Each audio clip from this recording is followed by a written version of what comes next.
So we found out recently that the next DLC will be dedicated to the Wood Elves, which brings in a few new lords and a rework.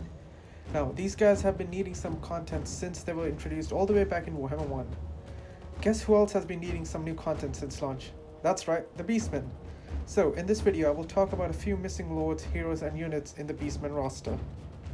We'll start off with the lords. Taurox, the Brass Bull.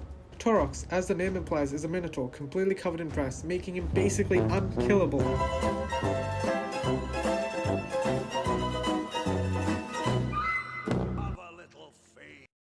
So if he does get implemented into the game, he could buff other minotaurs in his army, and if he get Doom Bulls, which we will talk about later on, then he could field an army composed of just minotaurs, which would be kinda cool to see.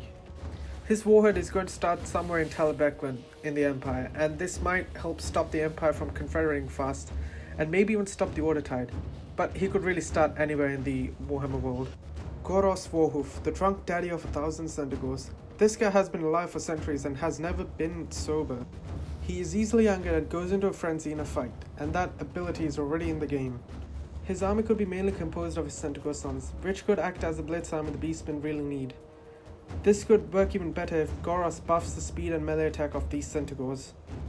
His warhead can start basically anywhere, but I think he should start somewhere in the New World. Maybe Naggaroth or Araby, for variety's sake. The next character I have is a bit obscure. What I mean is that this character is old in terms of when he was implemented and mentioned, which makes him a bit harder to implement into the game. Moonclaw.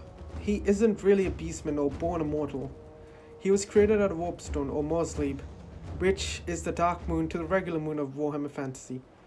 Again, a very obscure character. There isn't much to talk about him. I mean, he doesn't even have a model, but I'm sure CA, if they were to add him, could flesh him out a little. Let's move on to a few heroes. Doom Bulls are the strongest and most ferocious of the Minotaur. They're a bit more intelligent than their lesser brothers, and even more bloodthirsty. They can dedicate themselves to one of 4 Chaos Gods, Nurgle, Tzeentch, Slaanesh, or Khorne. This could be implemented similarly to the High Elves or Lizardmen gods, where you can spend a skill point to dedicate your character to a god, give him buffs, and maybe a slight reskin to represent their allegiance. Wargors.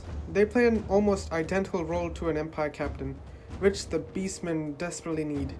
These guys would be decent in melee and could have the mount options of a Tuskor or a Razorgore Chariot. Finally, we have the missing units in the Beastmen roster. The Braves are the lowest of the low. They're basically the Warhammer equivalent of a short kid in school. These guys get bullied by basically everyone in the hood. Even the Ungors think these guys are pathetic, just because they have no horns. The Braves could act like the Skaven slaves, very expendable, trash at everything, but could be a buffer between the enemy and your elite units. Next we have the Gorgon, a favorite amongst the Warhammer Fantasy fans, and these guys need to be in a Beastmen DLC. These boys are the giants, but much better at everything. They cause a large amount of damage, they're very fast and very durable. There's a fantastic mod that adds Gorgons to the Beastmen roster out on the workshop, which I will link to in the description. The final few units I'm going to mention are the Khorngors, Pestigors, Slaangors, and Zaangors, which are blessed by the Chaos Gods Khorne, Nurgle, Slaanesh, and Tzeentch, respectively. Now, these guys are just your regular Gors with buffs from the respective gods.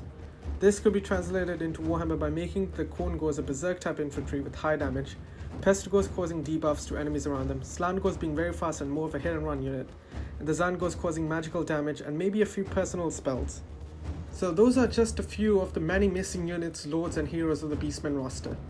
I think a Beastmen DLC will be one of the first DLCs we get for Warhammer 3 because the game is going to be focusing on the chaos and the faction overhaul. Hope you enjoyed the video, and I'll talk to you all later.